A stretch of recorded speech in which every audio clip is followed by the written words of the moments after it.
Okay, Leonard, thank you very much for coming this evening. 2026 sees the 75th anniversary of Kitty MacCann's Ladies British Open Amateur Championship win in Broadstone. She won that final 4-3.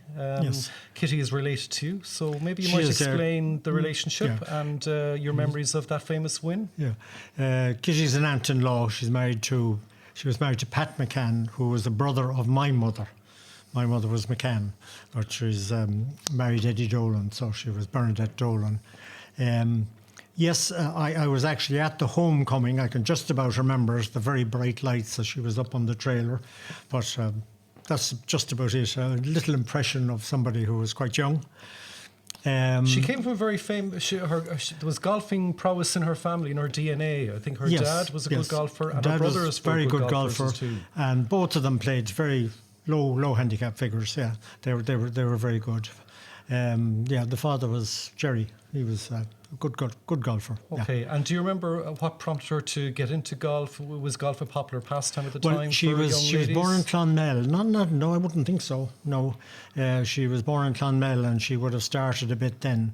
But when she came to Tullamore and got into the teenage years, and would have had her brothers as, I suppose, tutoring her a bit, and her father, she began to play a bit more when she got that bit better at it. And she used to play with Dr. Jack O'Mara. He was a GP in the town, and he had his surgery until a certain time in the day. And she would be finished school, and he would be finished his clinic. And he would collect her and bring her out, and they'd play 18 holes of golf for 2.5 hours max. I see. And he was a scratch handicap player. And what age would she have? Any idea being at this time? Oh, that was in her teenage years. Okay. So 2 years prior to her 1951 victory, she won the Irish Amateur Close in 1949, I believe. She did, that's right, the Irish Amateur Close. She beat Baba Beck up in Baltray.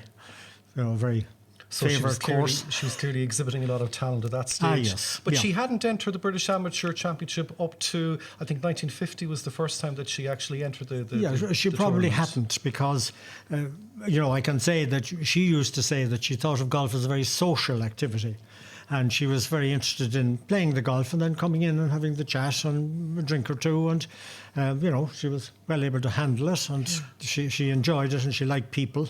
And was she a social person? Very, very, very, very interested in people. The only thing she wouldn't talk about was her golf. I see. And have you any idea why that was? She just wouldn't. I mean, she was. I suppose one of these people was very good. She was maybe naturally very good. Had worked hard at it, but she didn't. Philomena Garvey, who was a real nemesis at the time, Philomena practiced till her hands bled, was the description. Kitty would play around the golf and come in and sit down and have a chat and whatever. She didn't. She would have hit golf balls probably every day, but she didn't go out hitting 50 or 100 golf balls at it. I see. No. Now, Philomena Garvey worked, I think, in Elvery's sports shop. She did. Did Kitty? Was golf her main occupation? Yes. She would. She did. She didn't. I don't know of her in any particular other job. And then she married Pat. She was basically, she could play golf when she wanted to, but she played golf when she was, involved. She was picked for Ireland, I think, after the 1949 victory, and she played for Ireland for 16 years. Gosh, okay. So that was, the home internationals every year, and there were one or two other games as well that she played in. But these now were 36 holes a day, and when she won the British Amateur, she had played the home internationals the week before, leading into it, and then it was 36 holes a day. She didn't have to play every day because there were walkovers and that. But then in the semi-final and final, she had to play, 20 holes and 21 holes to get through. So she had played a huge amount of golf. And semi went to additional holes. They went to additional holes, yeah. Wow, okay, fair going. And also she was part of so we'll say she wins Broadstone, which is about 2 hours southwest of London. Yeah, Dorset. And in Dorset. Yeah. And she then is eligible for the Curtis Cup team then in 1952, correct, which is the highest prestige that a lady amateur can attain. Yeah. And but unfortunately, she never got to play in the Curtis Cup. She didn't get to play. I'm not too sure. There would be a grey area there as to exactly why, but it was suggested that she was ill, but I'm not sure. If we were to say that normally the champion would be put out as number one, and I have a feeling that she wasn't selected as number one, and she dug her heels in. Now, that's all surmise. Okay. But there was some issue about it anyway. It was unfortunate, very unfortunate. And she wouldn't have been alone in controversy. Poor Flemming Garvey also experienced a lot of controversy. She did. And with regard to the Curtis Cup in the subsequent years. Yes. Okay, so taking me then to, and actually, I'm not sure, do you know, so did she manage to defend her title in 1951? I've no records of her, how she got on the following year, or say 1952, sorry. Yeah, I'm not sure that I can answer that for certain, because it's a thing that in those days was never mentioned, was where ladies had a miscarriage. Kitty had a number of miscarriages, never mentioned, and it was an issue, obviously, for Pat as well too. But they would have loved to have had children. Okay, but they didn't. I see. So we were sort of their children, because we were still around, the Ennises then and the Dolans and that. Okay, very good. So speaking of Tullamore then, Leonard, she... Just to say one thing about Kitty, she was known as for her length off the tee. She hit the ball a long way. But she would have loved to have been better known for her iron play. I see. Which was extremely good. But when you hit the ball so far, that's it. And we've got a beautiful showcase here in the club. Yeah. And some of the exhibits, this is an iron, which are the kind of these sort of blade type irons. It's a 2-iron, which of course people wouldn't dare try and hit nowadays. Okay. She used to always draw the ball, but she very kindly, me as a teenager, she actually played around the golf with me, which is very unusual, because usually the scratch handicap men off the men's tees was what she played, which kept her up to speed. I see. But I know every iron was 6 feet left, right, before, behind, just we've another club golf. There, so and that's her 2-iron. That's her 2-iron, which she gave to Donald McArdle. Okay, the professional golf professional here. He was the golf professional at the time. This is her putter. She kept this all through her golfing career.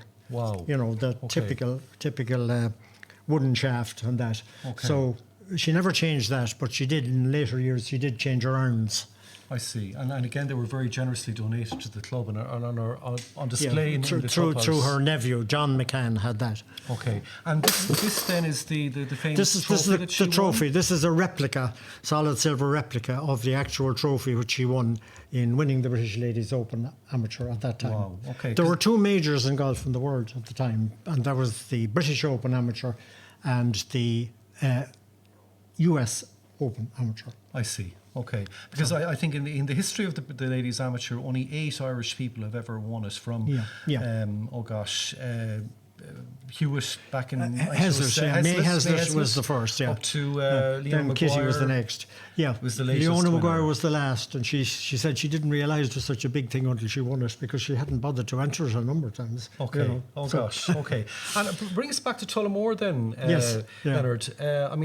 So for example, Kitty was part of a senior cup, an All Ireland senior cup winning team. Was the first All Ireland pennant that Tullamore Golf Club won was the ladies' senior cup, which she and 2 other members, Moira Erner and Irene Hurst, later Holland, they were all internationals at the one time, which is most unusual. And then the 3 others were Anne Crowley, Rolly O'Neill, and Grace O'Brien would have been the 6th, whose son Eric was our first full international player. I see. Oh wow. Okay. So she was.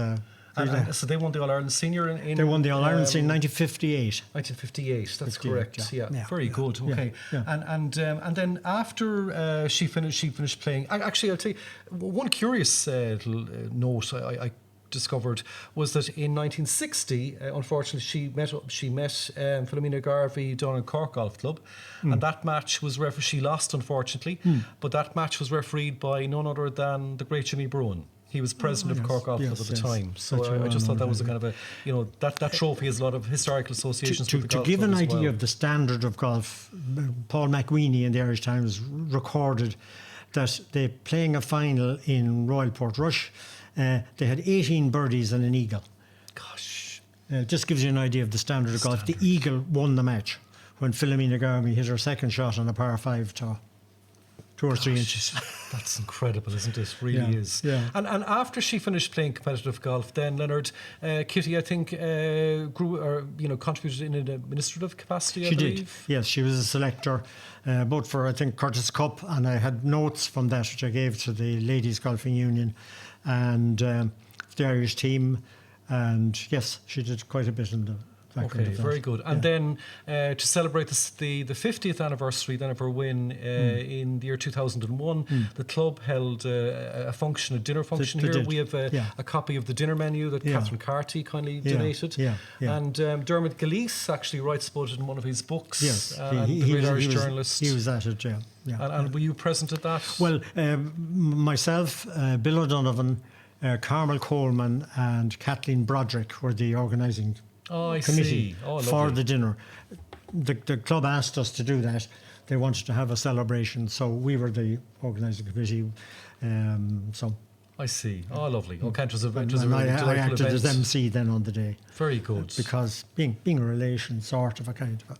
Absolutely. And actually, Dermot credits you in the book with your organisational skills. Well, it was a good team. It was a very good team. The ladies did a lovely job too, as well as Bill and myself. It was a team thing. Very good. And then, unfortunately, sadly, Kitty passed then. She did. We would have had a lot of interaction with her and Molly Buckley, in her latter years. Okay. But she was 88. Okay. So she had a good life, and she always had great spirit and smile and chat. Very good. So a past lady captain, and her husband Pat was men's captain. Was men's captain with my mother, brother and sister in 1960, which is unusual at the time. But I think there are a lot more brothers and sisters that have been captains since. But at the time, it was quite a... Okay, so truly a legend of Tullamore Golf Club. Yeah. Lovely. Leonard, thank you very much indeed. You're welcome.